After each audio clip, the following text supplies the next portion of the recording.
Happy 4th of July, everybody. Our Day of Independence. Do a little quick video here about one of my Polymer 80 builds. Kind of interesting story. This was bought this frame before they officially became illegal, but I heard the federal courts are kind of overruling that right now. Which they ought to, because the ATF stepped outside their boundaries. They can't make legislation. They can only take and ensure the law is being applied properly. I'd have never bought this, other than the fact that I am Generation X, and I don't like for people to tell me what I can and can't do when I know that legally there's nothing preventing them from building 80% lowers until that law changes, and it's got to be changed by Congress and signed off by the president. So I built this one. Honestly, you can buy a used Glock 19 cheaper than you can build this thing. The way I build it, I mean, you can build these relatively cheap. This one's got a lot of upgraded parts. It's got a rival arms barrel, true glow sights. You know, you got to have the American flag on the back plate, and of course some very important words on the slide: "We the people." Like I said, you know, I did this under the basis I'd have never owned an AR-15. It wasn't for, I thought Hillary Clinton was going to win the election. My father despised AR rifles. Old school, you know, that plastic just didn't fly with him. He liked the traditional wood, and I prefer traditional wood rifles, wood stock rifles. I mean, it's just what I grew up in my generation with. Thought Hillary was going to win the presidency. I knew she was going to try to go after assault weapons ban, so I went ahead and bought one.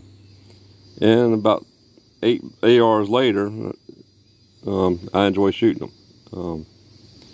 I even built one in a 450 Bushmaster for hunting with. So, like I said, sometimes the liberals telling you can't do something, and when you know you can legally do so, will drive you to take and do things you normally wouldn't do. With all said and done, here's my perspective on the Polymer 80. This plastic frame is easy to do, guys. It really is. It's, you know, you can do it with very basic tools. Don't take long to complete the frame. It's kind of ridiculous.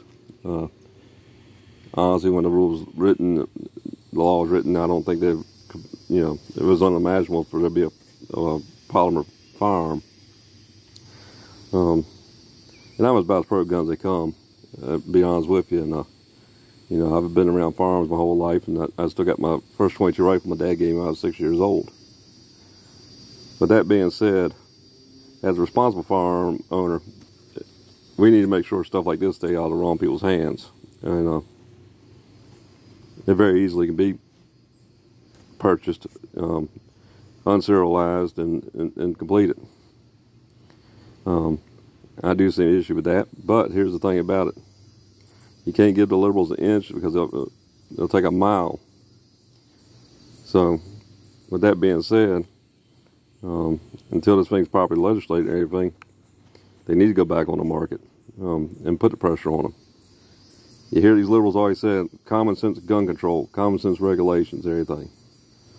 And you watch the Republicans in Congress, and they cave to them. Well, let's look at this perspective. When are the Republicans going to step up and start getting something in return? All right, as a gun owner and somebody that is very avid with firearms and everything, I don't have a problem with this thing, this 80% kit having to be serialized and gone through an FFL.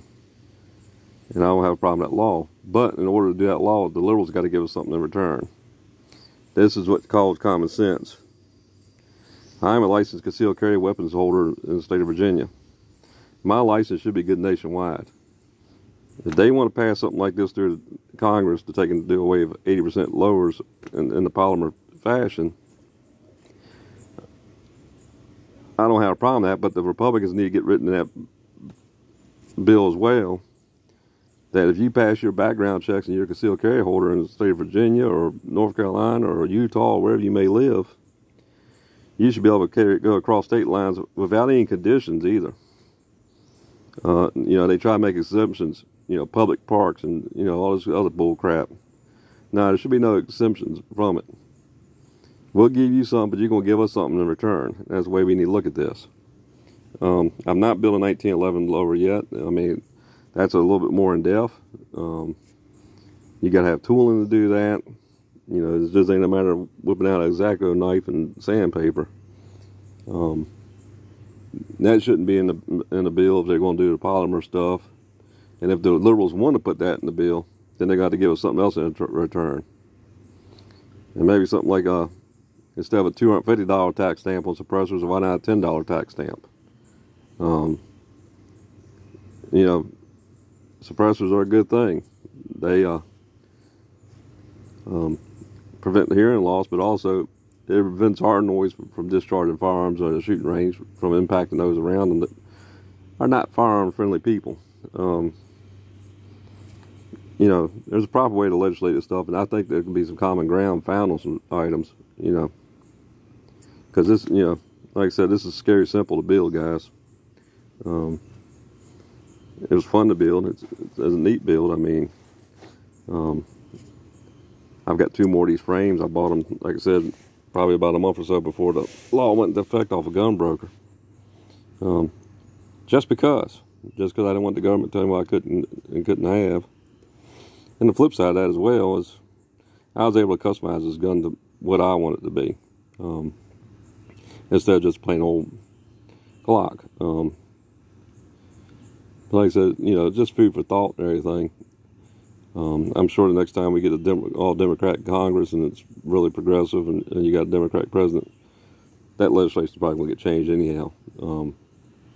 It's not holding up in the courts very well, though. ATF has done a lot of stuff here recently that's really overstepped their bounds. And with that being said, they're getting smacked around pretty bad in the courts. You know, rightfully so. You know, the letter agencies cannot take and write the laws. They just enforce the laws that are written by the Congress.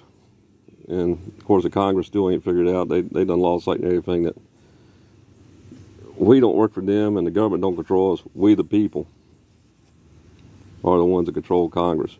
And we, the people, are the ones that they need to work for. The government needs to work for us.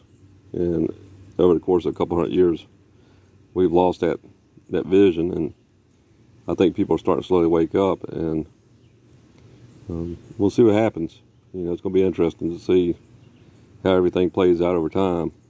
You know, hopefully I'll see America in my lifetime restored back to what I remember as a kid. Well, anyway, have a happy 4th of July, and thanks for watching. And if you like what you see, be sure to follow me. And I don't mind comments, and I know some pro-gun people going to beat me up because I said, you know, these things probably should be enforced, but you got to look at the flip side. I want them to give us something in return, you know. I want to be able to carry my gun if I want to go to hell, go see Mount Rushmore. I should be able to go across state lines and carry my firearm because I'm licensed in Virginia without any rules and regulations to worry about.